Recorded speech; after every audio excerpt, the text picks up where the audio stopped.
A or an. Hello kids! In the last class, you learnt 5 vowels and 21 consonants. Today, we will learn the use of A and an.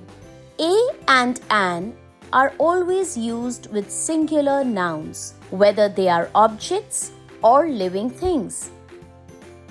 Let's learn the use of A. We use A before words that begin with a consonant sound. For example, a book, a chair, a ball, a dog.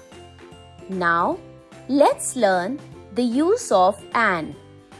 We use an before words that begin with a vowel sound. For example, an ink pot, an apple, an umbrella, an elephant. Now, tell me which one should we use in these words? That's right, an insect, a tree. I hope you understand the use of A and an. In the next chapter, we will learn about he or she. We will learn about this when we meet again.